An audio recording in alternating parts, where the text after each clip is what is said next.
Olá, a paz do Senhor, sejam todos bem-vindos. Nós vamos dar continuidade às nossas aulas para o aperfeiçoamento no evangelismo pessoal. E nas 3 primeiras aulas nós tratamos do tema o porquê Deus precisou se fazer carne para salvar o homem.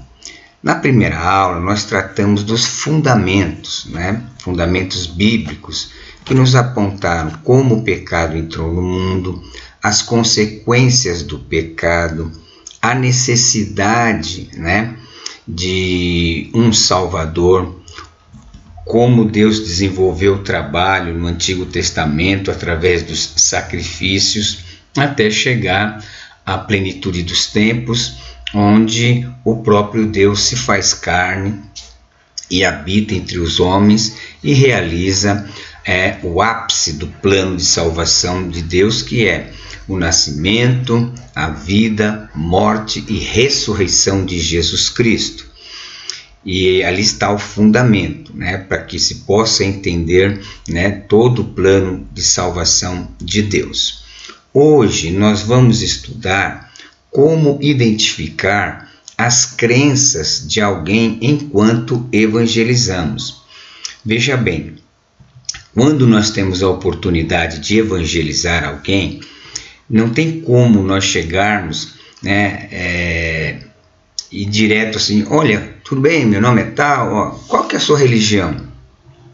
E já querer apresentar outra religião, porque isso causa um conflito na mente e no sentimento da pessoa que está te ouvindo. Mesmo que ela diga não tenho religião, essa coisa, não é bom que se chegue na pessoa: qual que é a sua religião? Você acredita em alguma coisa? Não. É através de um diálogo espontâneo, um diálogo tranquilo, que a gente evangeliza uma pessoa. Até porque temos que lembrar que ao sair para evangelizar, para bater na casa de alguém, o que vai acontecer? Você vai encontrar uma pessoa do outro lado, que tem suas crenças, que tem a sua educação, que tem uma série de coisas. Então você tem que, através de um diálogo tranquilo, simples, você, através das perguntas que você faz para a pessoa vai te respondendo e você vai assimilando aquilo e já vai compreendendo as crenças que essa pessoa tem e como você vai poder utilizar a palavra de Deus para, de uma forma simples, não agressiva, refutando as ideias daquela pessoa. Então, esse tema que nós vamos tratar hoje, ele é importante justamente por conta dessa questão, em que você vai identificando através do diálogo aquilo que a pessoa crê. E identificando isso, você tem condições de conduzir o diálogo. Não, como eu sempre tenho falado, não ficar naquela enfatização de Deus pode resolver os problemas, mas isso é consequências. Nós temos que trabalhar a consciência da pessoa, o entendimento da pessoa, que ela é uma pecadora e que ela tem a necessidade de um Salvador. E o Deus Todo-Poderoso, na sua infinita misericórdia, tem concedido ao homem este caminho para novamente se reconciliar a Ele. Então, essa é a forma correta, onde você evangeliza uma pessoa e ela conscientemente vai entendendo. Por quê? Ao apresentarmos a palavra, você abre a palavra, convida a pessoa a ler. Olha, está vendo aqui? O poder está aqui. A gente é só o instrumento para que esse poder alcance o coração dessa pessoa. Então nós vamos tratar desse assunto hoje e eu tenho plena certeza que você vai conseguir entender e aperfeiçoando essa forma de evangelização, e eu tenho certeza que os frutos vão ser muito bons para o reino de Deus. Então vamos lá. Então veja aí, As cosmovisões são lentes por meio das quais vemos e interpretamos as mensagens e os eventos que nos rodeiam, para poder realmente entender as nuances de uma cultura e como ela afeta a maioria das pessoas pensarem e agirem. É necessário entender sua cosmovisão. Então, esse é o primeiro ponto importante que nós temos que tratar. Quando você conversa com alguém, você vai descobrindo a cosmovisão. Ou seja, de uma forma bem simples, o que é cosmovisão? Uma cosmovisão é a forma que uma pessoa vê o mundo, enxerga as coisas. Tá? No próximo slide nós vamos aperfeiçoar um pouquinho mais o conceito de cosmovisão. Então veja bem, vamos aí à definição do conceito cosmovisão.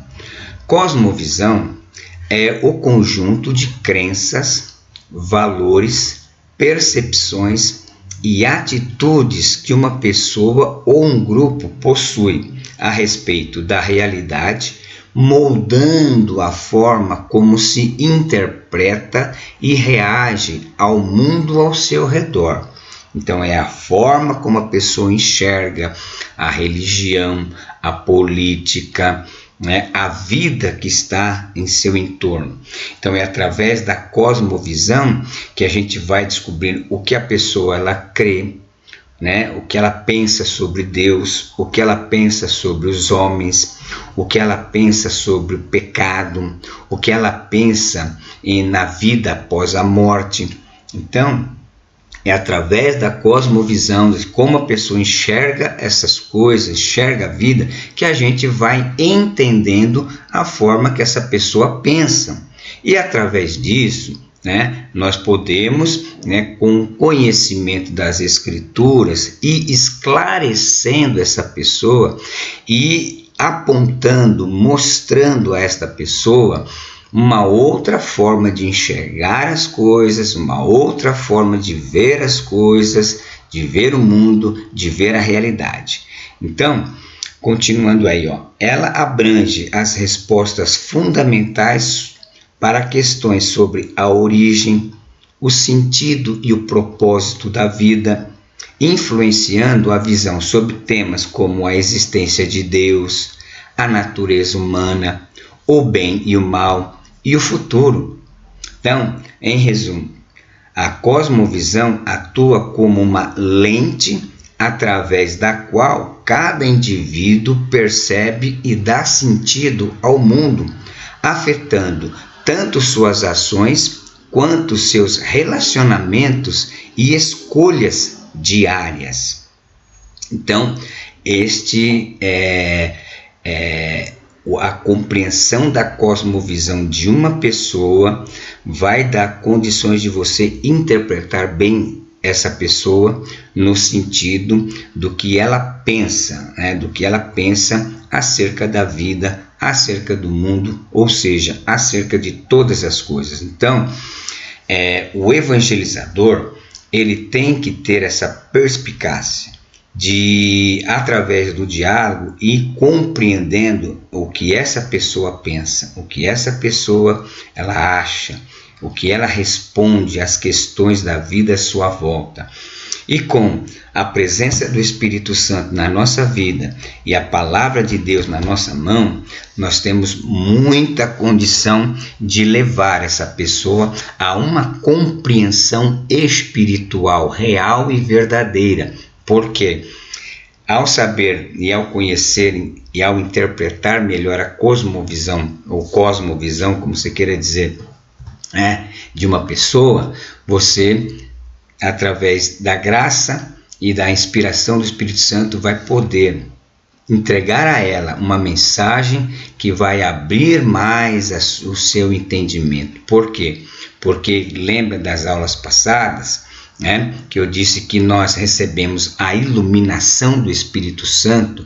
Até citei lá o texto de Efésios 1,18, quando Paulo diz que nós tivemos o nosso entendimento iluminado pelo Espírito Santo para que pudéssemos compreender Então veja a importância desse estudo e a importância de você se situar, né, dentro desse contexto, aprendendo, né, a identificar, né, as crenças, né, das pessoas através da cosmovisão de cada um. Bom, além da cosmovisão, uma outra coisa importante é a cultura, né? Por quê? Porque todos nós vivemos inseridos, né, em uma cultura, tá? E a cultura, ela influencia muito, né? Por quê? Olha aí a definição de cultura. Cultura é o conjunto de conhecimentos, crenças, costumes, valores, normas, tradições, linguagem, arte e comportamentos compartilhados por um grupo ou sociedade, ou uma sociedade, né? Ela é transmitida de geração em geração e reflete as formas específicas de interação social, né? Expressões artísticas, modos de pensar e formas de viver de um povo. A cultura influencia a identidade coletiva e individual, moldando a forma como os indivíduos percebem o mundo e interagem uns com os outros. É um aspecto dinâmico que se transforma com o tempo devido às influências internas e externas, mas que preserva elementos essenciais que conectam uma comunidade. Nessa questão da cultura, nós temos uma vantagem quando nós evangelizamos, né, no nosso próprio país, na nossa própria cidade, né, no nosso próprio bairro. Por quê? Porque a cultura que essa pessoa está vivendo ali, né, é uma cultura completamente próxima à nossa, porque nós também vivemos dentro desse contexto, né? Pode mudar algumas questões, né, na questão social, mas a cultura, ela vai estar basicamente inserida da mesma forma.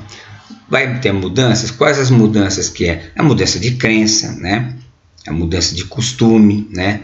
Valores, né? Pode mudar em alguns detalhes. Mas como nós vivemos dentro de um país que tem uma cultura vigente, então isso facilita. É lógico que cada família, cada pessoa vai ter algumas nuances e diferenças, mas no todo, no geral, você tem condições de conhecer essa cultura porque você está vivendo. Talvez você mora no mesmo bairro, né? Talvez você estude ou você tenha filhos que estudam na mesma escola que aquela pessoa que você está conversando estuda. Então, a questão da cultura, ela não vai ser para nós tanta dificuldade. É difícil quando você pega, por exemplo, alguém que não é brasileiro, né? Hoje nós temos no país muitos estrangeiros. Aí sim, aí a cultura, ela vai ter um peso maior para você poder entender essa pessoa e a sua forma de pensar, a sua cosmovisão, tá? Mas no nosso caso, que estamos com o mesmo idioma, né, com a mesma cultura, com a mesma história política, a mesma história do país, né? Só vai mudar algumas coisas da história da família e esses detalhes que eu disse.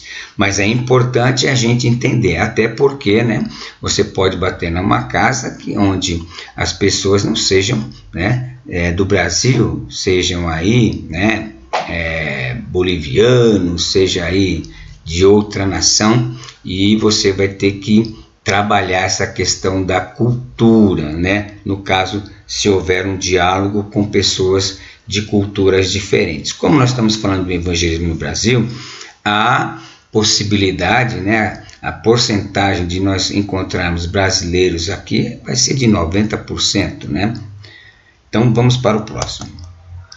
Então, a cultura e a cosmovisão de uma pessoa influenciam profundamente a maneira como ela interpreta o mundo e interage com ele. Dentro dos estudos de antropologia, né? Antropologia é o estudo do ser humano, antropo, né? Que é homem, né? E logia, que é estudo, tratado. Então, dentro dos estudos da antropologia e missiologia, os temas de culpa e inocência, vergonha e honra, né, e medo e poder são essenciais para compreender as diferentes respostas humanas às normas e valores de suas culturas. Então veja aí, né? Nós temos aí culpa e inocência, né? Vergonha e honra, medo e poder. São 3 eixos de pensamentos, né, e de valores que a gente vai encontrar em qualquer cultura, em qualquer cosmovisão, tá? Então vamos lá. Esses 3 eixos representam valores centrais que moldam comportamentos e crenças, variando de acordo com a origem cultural e a vivência social de cada indivíduo. Não se preocupa não que, né, a gente vai entender isso aí um pouquinho melhor, né? Fica tranquilo que nós vamos compreender isso bem, tá? Então veja só, guarda aí os 3 eixos, tá? Culpa e inocência é uma forma, tá? Segundo, vergonha e honra é outro. Medo e poder são outro. São os 3 eixos que nós vamos trabalhar aqui nesse estudo. Fica tranquilo, né? Não é nada difícil, conforme nós vamos fazendo você vai entender.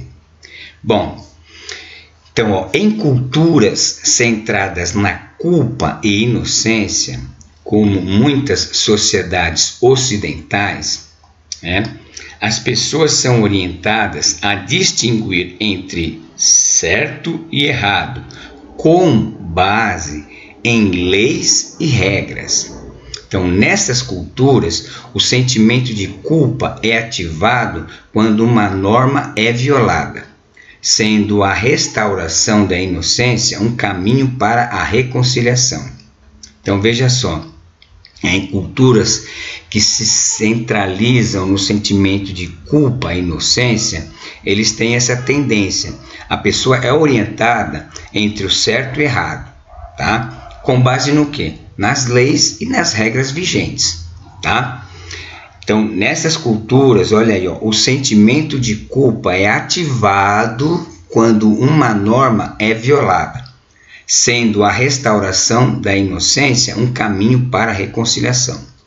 Bom, já em culturas baseadas na vergonha e honra, como é comum em regiões do Oriente Médio e da Ásia, o comportamento é regulado por aquilo que preserva a honra pessoal e familiar. Veja que na cultura centralizada na culpa e inocência, ela é mais centralizada no individualismo, na pessoa, né? No individual. Já na vergonha e honra, esse tipo de pensamento, ele, além, né, de destacar a honra pessoal, ele também destaca a familiar. Nesse contexto, a vergonha diante da comunidade ou da família é o maior temor, e restaurar a honra pode envolver atos públicos de reparação, tá? Então veja só, presta atenção, nesses contextos onde, né, a cosmovisão é de vergonha e honra, né, a vergonha diante da comunidade ou da família é o maior temor, tá? Veja que na cultura onde a culpa e a inocência imperam, não tem tanto essa questão da honra pessoal perante a sociedade, perante a família. É mais a coisa individual, o eu, né? Já nessa cultura onde vergonha e honra é que influenciam o pensamento das pessoas, né? A honra pessoal e familiar é tudo, né? E perder isso é um grande prejuízo, né? E para consertar é necessário de atos públicos de reparação, tá? Por fim, culturas centralizadas no medo e poder, frequentemente em algumas sociedades africanas e indígenas, têm sua cosmovisão moldada pela influência do sobrenatural e do poder espiritual. Ou seja, né, o medo de forças invisíveis e a busca por proteção, né, e poder são dominantes, e as práticas religiosas e rituais são meios para garantir segurança. Então, veja aí, né? Nessas culturas centralizadas no medo e poder, a visão está mais centralizada numa visão sobrenatural, ou seja, poderes espirituais no mundo, né, exterior dominam o pensamento das pessoas, né, de culturas centralizadas no medo e poder, como você vê aí, né, geralmente africanas e indígenas. E aí você vai ver que, né, mais para frente nós vamos ver que todas essas três formas elas estão presentes no contexto brasileiro, na cultura brasileira, até porque o Brasil é um país de muitas culturas, né? Temos aqui todo tipo de cultura, africana, indígena, europeia e etc, etc. Então, nós vamos encontrar pessoas que em algum desses três eixos você vai encontrar. Então, veja só, ao identificar esses valores culturais, podemos compreender melhor as crenças de alguém e como esses aspectos guiam suas decisões e comportamentos, né? Então, veja só, então nós já estamos trabalhando aí a questão, né, da compreensão. Você está conversando com a pessoa, lógico que nós vamos apresentar algumas perguntas, né, como você vai entender a resposta, mas já começa pensando nisso, né? São três eixos, três formas de pensamento cultural que a pessoa tem em si, né, que ela viveu em si, que ela traz da sua cultura, que ela traz na sua cosmovisão, e eu estou aqui conversando com ela e procurando entender essa forma de pensar, para que eu possa aplicar a palavra de Deus de forma clara e que atinja, né, a essência dessa forma que esta pessoa está pensando, né, nas questões principalmente espirituais. Vamos lá. Então vamos lá. Ó, as três cosmovisões: culpa, inocência, vergonha, honra e medo, poder, são abordagens comuns para entender diferentes culturas e seus valores fundamentais, e têm sido desenvolvidas principalmente no contexto de estudos de antropologia cultural e missiologia, ou seja, né, entendendo o homem, né, porque a antropologia é para a compreensão do ser humano, né, e a missiologia que é, né, a missão, né, eu entendo o ser humano, né, para que eu possa trazer a mensagem. A gente tem um pensamento assim de a gente fala para todo mundo, Jesus te ama, tal. Isso é certo, é normal, a gente alcança muitas pessoas assim. Mas no evangelismo pessoal, essa abordagem ela é impactante. Por quê? Porque no diálogo, né, e no conhecimento dessa cosmovisão que você tem da pessoa, você vai no cerne, tá? Você vai ali, ó, pá, bate em cima das convicções, em cima do que aquela pessoa pensa, em cima do que como ela enxerga o mundo, e isso traz, olha, uma segurança muito grande para você que está evangelizando, e o próprio Espírito Santo ele já age completamente diretamente, porque você vai dar o remédio através da palavra, o remédio certinho para aquela forma de pensar, para aquela forma de interpretar o mundo e as coisas, né, que ela pensam sobre o mundo e sobre a realidade. Então, ó, esses modelos ajudam a entender como as pessoas em diferentes contextos culturais interpretam e respondem à moralidade, comportamento e a espiritualidade. Olha só, 3 pontos fundamentais, né, dentro do evangelismo pessoal. Ou seja, o que a pessoa entende por moralidade, o que ela entende por comportamento, né, o que ela entende por espiritualidade, né, que são, né, a trilogia essencial na essência humana. Então, através dessa compreensão, você vai conseguir realmente ter um diálogo evangelístico que a pessoa, né, faz assim, ó, pá, acende a luz. Não é só a sua explicação, mas é a ação do Espírito Santo. Porque nós, seres humanos, nós somos racionais. Então, a racionalidade, ela trabalha dentro do mecanismo de desenvolvimento que é sempre do óbvio, do provável, né? É uma coisa assim, até espontânea.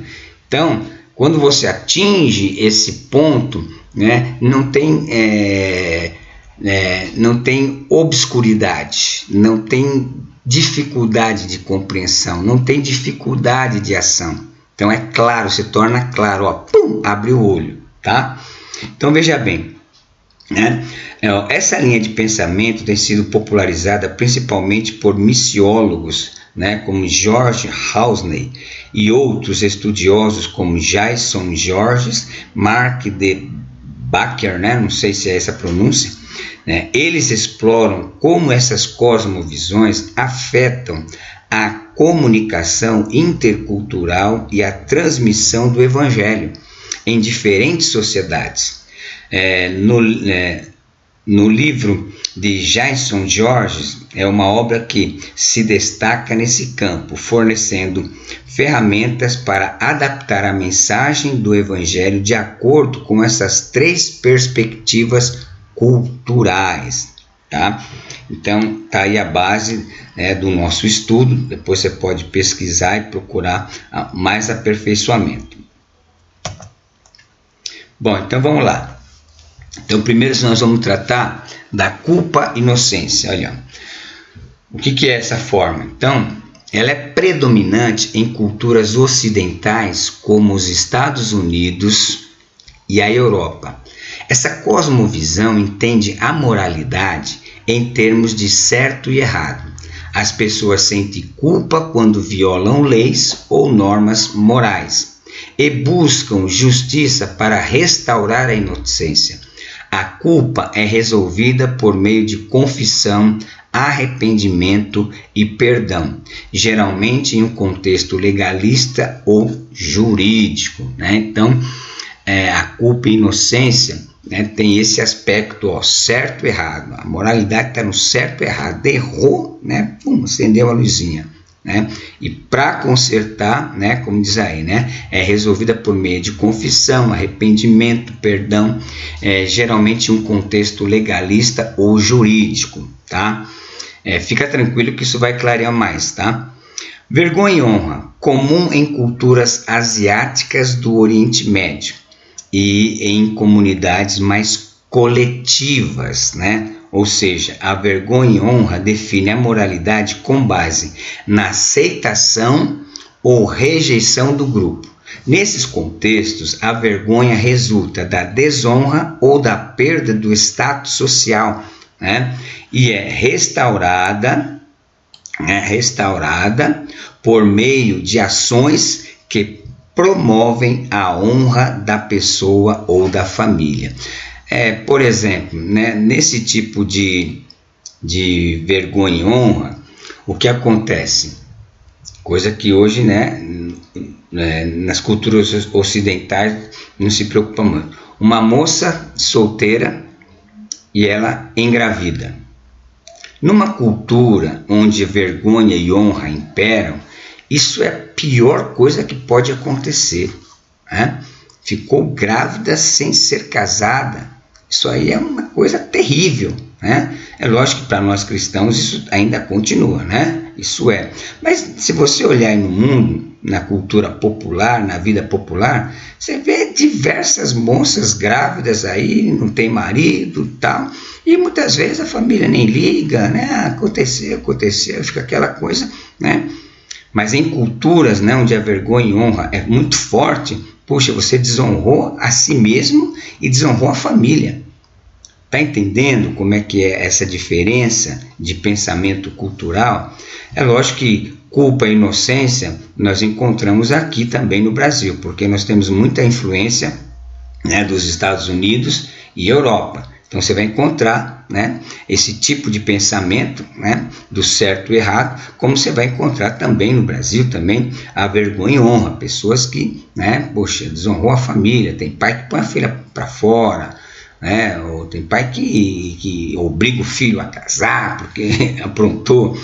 Então, eu quero que você comece a compreender isso, né, que como é que funciona, né, essa questão, e que isso é super importante quando você começa a compreender e quando você parte por uma ação evangelizadora, conhecendo, né, o que a pessoa pensa sobre essas coisas, sem precisar perguntar, ó, qual que é a sua religião, que igreja que você vai no centro, você vai não sei aonde, você vai na mesa branca, você vai no Buda, lá não, através de uma conversa, né, de um diálogo, você vai assimilando essas formas de pensamento, e é lógico, né, irmão, o conhecimento que você vai ter e a unção e a graça do Espírito que é na sua vida como um servo, como uma serva de Deus, isso vai facilitar. Talvez agora você está olhando assim e falando, esse negócio parece que é meio complicado. Não é complicado, né? Até o fim das nossas aulas você vai entender bem melhor. Deixa eu aqui.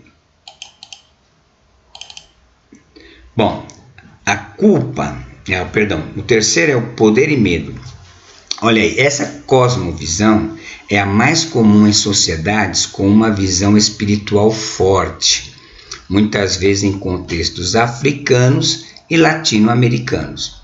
A cultura de medo, né, de poder-medo, entende a moralidade com base na força e na vulnerabilidade, onde o medo surge de forças espirituais ou sobrenaturais e as pessoas buscam poder ou proteção para vencer esses temores por meio de rituais, né, autoridade espiritual e a crença em forças divinas. Então, esse tipo de visão de medo e poder é muito forte também em nós, né? Porque nós temos isso também. Né? Nós cremos num mundo, num submundo do mal, né? Que ataca, que influencia, que domina, né? Então essa cosmovisão também faz parte, né? Onde nós vamos encontrar pessoas. Já viu que nós temos um país que, devido à sua miscigenação, aquela coisa toda, muitos tipos de cultura, né? Tem pessoas que, por exemplo, católicos, passam no lugar, faz o sinal da cruz. Tem outros que vão em centro para tomar passe, né? Tem outros que vão procurar cartomantes para ver como é que está funcionando o reino espiritual que me influencia, desses poderes sobrenaturais, né? Tem gente que tem medo, não passo debaixo de escada, eu sei que é superstição, tudo, mas tudo isso faz parte dessa cosmovisão de poder e medo. A pessoa tem medo, falou não, o diabo falou não, ixi, aquela coisa toda. Então, a gente encontra essas pessoas, essas formas de pensamento, nós encontramos todos esses tipos de pensamentos. E é hiper importante que a gente seja habilidoso nesse conhecimento para você interpretar, né? Interpretar as pessoas e, a partir dessa interpretação, você conduzir um diálogo, né? Por exemplo, nós vamos ver exemplo de todos esses, tá? Fica tranquilo. Mas poder e medo, né? A pessoa tem medo de poderes sobrenaturais. Poxa, você apresenta um Jesus que tem poder para expulsar demônio. Um Jesus que tem poder no reino espiritual, onde, né, não tem demônio, não tem diabo, não tem nada que possa contra ele. Então você está entendendo? né? Depois você, se você quiser, escreve aí nos comentários, né? Fala alguma coisa para mim entender, para ver se vocês estão entendendo também, tá? Bom, cada uma dessas 3 cosmovisões sugerem abordagens para o trabalho evangelístico interpessoal com base nelas. Então, vamos lá. Bom, vamos ver aí a cosmovisão de culpa e inocência. Características. Culturas de culpa e inocência, né, como no Ocidente, como Estados Unidos e Europa, geralmente tem uma perspectiva moral que se baseia em leis e normas. O comportamento é médio pela noção do certo e errado, e a quebra dessas normas gera culpa. Abordagem evangelística. Então vamos lá. O evangelho, né, para quem tem essa cosmovisão, essa cultura, o evangelho é apresentado com foco na justiça, perdão e redenção, enfatizando Jesus como aquele que resolve a culpa humana por meio do sacrifício, restaurando a inocência. Termos como justificação e perdão ressoam bem. Então veja bem, a pessoa é desse tipo de visão, culpa e inocência, onde está baseada na lei moral, no certo e errado e em normas, tá? Então, as pessoas se sentem culpadas sempre por algum tipo de coisa. Mentiu, porque tem pessoas ainda hoje que quando mente, elas sentem uma culpa, né? Puxa, eu menti para fazer isso, para fazer aquilo.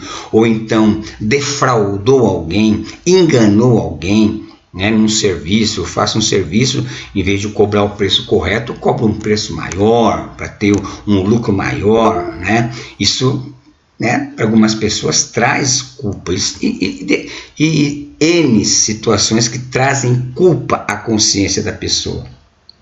Então, quando eu vou apresentar o evangelho, eu vou apresentar um evangelho no foco da justiça, né? O homem é pecador, o homem é culpado. O homem é alguém que está distante de Deus e que faz coisas horríveis, né? Então ele se sente culpado. E ele, né, como é que ele vai resolver? Quem pode resolver isso para ele? Porque muitas vezes ele mesmo sente que não tem como, né, ele mesmo resolver.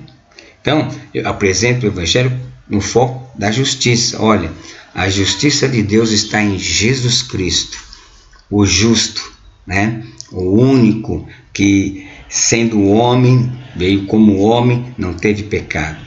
Ele nos justifica. Aí você pode até explicar, né? A palavra justificação é um termo judicial, né? Quando você fala em justificação, você tem que lembrar de uma coisa: estou num tribunal. O juiz está aqui sentado, que é o próprio Deus. O pecador culpado está ali, a condenação já foi decretada, né? O salário do pecado é a morte. Mas de repente, né, nesse tribunal onde está o juiz e o culpado, entra, né, Jesus e diz para o juiz: juiz, né, olha, eu paguei a dívida dele. E apresenta lá, olha a minha mão aqui. Então o juiz, né, ele olha, né, para aquele sacrifício e ele justifica aquele condenado. Mas para que ele possa justificar aquele condenado através daquela obra, né, realizada por Cristo, o culpado só tem uma coisa a fazer: crer no sacrifício que foi feito para justificá-lo diante de Deus. Tá?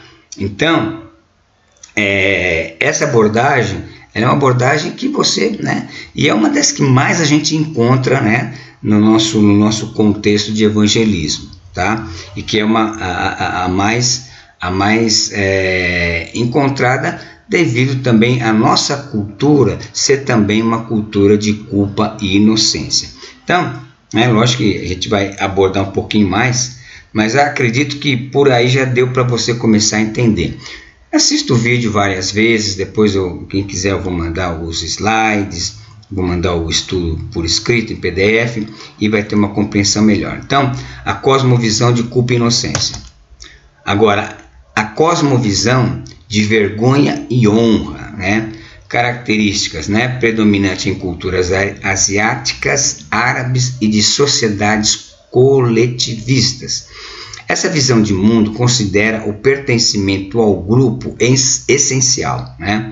Aqui o medo da vergonha e a busca pela honra governam as relações. A reputação é mais valiosa que os próprios desejos individuais. Se você prestar atenção no Oriente e no que nós vemos no Oriente hoje, você vai entender muito bem essa questão aqui, né? A honra, na vida da visão de vergonha e honra é fundamental. A pessoa individualmente tem que ser honrada e a família tem que ser honrada, né? Então você vê lá que a pessoa aprende certas coisas durante toda a vida, ela se torna um homem bomba, né? E acredita que, né, principalmente na cultura islâmica, e acredita que, né, fazendo aquilo, ela está completamente correta e alcançando uma honra acima, né? Uma honra a mais, né? Então, como é que a gente aborda o Evangelho para pessoas que têm esse tipo de pensamento? O Evangelho é comunicado enfatizando a honra que Cristo concede ao ser humano ao reconciliá-lo com Deus. O homem está sem honra diante de Deus, porque o pecado desonrou o homem, né? E essa desonra o afastou, né, da presença de Deus. Mas com Cristo, né, que, né, pela honra da sua vida sem pecado, pela honra de ter sofrido calado, pela honra de ter ressuscitado, né? Então, nos reconcilia com Deus. E aí, o que acontece? Resgatando-nos da vergonha do que? Do pecado, da vergonha da maldade que realizamos quando somos dominados pelo pecado, né? Para uma nova identidade em Cristo. Jesus é apresentado como o Salvador que nos adota na família de Deus, restaurando nossa honra diante do Pai e da comunidade. E não é assim, irmãos, né? Eu falo por mim, né? Eu era uma pessoa, né? Fui dependente químico 18 anos da minha vida, eu não tinha honra, as pessoas não acreditavam em mim, a própria família não acreditava em mim, né? Pô, isso aí é um drogado, isso aí desonra ele e a família, né? O que acontece, né? Hoje a minha família me respeita, os meus vizinhos me respeitam, as pessoas que me veem na rua me respeitam sem me conhecer pelas minhas atitudes. Por quê? Obra minha mesmo? Não! É a honra que Cristo trouxe para a minha vida ao me reconciliar com o Pai e ao transformar a minha vida. Então, né, hoje nós encontramos muitos asiáticos no Brasil, muitos árabes no Brasil, né, muitas comunidades coletivistas também no Brasil. E essa forma de apresentar o Evangelho, ela é maravilhosa, para que essas pessoas compreendam e entendam realmente, né, o poder da restauração de Cristo Jesus na nossa vida. Bom, a terceira cosmovisão é de medo e poder. Então, as características desse tipo de cosmovisão é o seguinte: é encontrada em contextos africanos, latino-americanos e em outras culturas, com uma visão espiritual forte. Essa cosmovisão lida com o medo de forças sobrenaturais, né? O poder e a proteção contra essas forças e as práticas espirituais buscam vencer ou apaziguar essas forças. Então aqui, né, isso nós encontramos muito também no contexto brasileiro. Viu que todas elas nós encontramos bastante no contexto brasileiro, né? Por isso que é bom você conhecer todas, porque você fica mais apto, né, quando vai conversar com as pessoas e entenderem essa forma, né? Olha só, qual que é a abordagem evangelística? Apresentar Jesus como aquele que tem poder sobre todas as forças do mal e sobre os poderes espirituais é fundamental, né? Os milagres de Jesus, a autoridade sobre os demônios e a vitória sobre a morte são aspectos que ajudam a mostrar como Jesus liberta do medo e concede a verdadeira paz e segurança. Então você percebe, né? É lógico que aqui vai entrar uma questão, nós vamos ver também em outra aula, não vai ser nessa, mas em outra aula, textos que nós podemos usar quando nos deparamos com essas cosmovisões, né? Quais os textos? Por isso que vai ter que conhecer Bíblia, irmão, né? Eu repito, folheto no evangelismo pessoal que a gente vai fazer de porta em porta, não, né? O folheto é a última coisa que você vai entregar para a pessoa, né? Você vai chegar para a pessoa, se a pessoa, mesmo depois de todo o diálogo, não tiver, ou não tiver nem diálogo, aí você deixa um folhetinho e tal. Agora, se você vai fazer o evangelismo pessoal, ó, aqui, ó, Bíblia e Bíblia e Bíblia neles, entendeu? É a Bíblia, é a palavra. Essa palavra tem poder, tá? Então, essa é uma abordagem, né, que nós temos que, ela é indicada, né, às pessoas que têm essa cosmovisão de medo e poder, tá? Então, o Brasil se enquadra, né, principalmente na cosmovisão de poder e medo, embora elementos das outras duas também estejam presentes. Essa diversidade se deve à rica mistura cultural e histórica do país, que reflete uma combinação única de práticas espirituais e religiosas, além da influência ocidental. Então, todas elas nós encontramos. Agora, medo e poder é uma coisa muito forte, né? Porque o povo brasileiro, ele é muito místico, né? Muito místico. A gente vê, né, em várias religiões africanas, né, melhor dizendo, né, que trazem também esse aspecto. A própria cultura católica romana tem esse aspecto místico, né, o exorcismo. O próprio cristianismo evangélico tem essa mística também, porque nós expulsamos demônio, nós tratamos com entidades terríveis. Se não estiver debaixo da proteção do sangue de Jesus, o camarada está frito, né? Desculpa a expressão. Então, nesta primeira aula, eu espero que você tenha compreendido, né, começado a compreender essa dinâmica, né, da compreensão da cosmovisão cultural de cada um para os primeiros passos no evangelismo pessoal. Que Deus abençoe.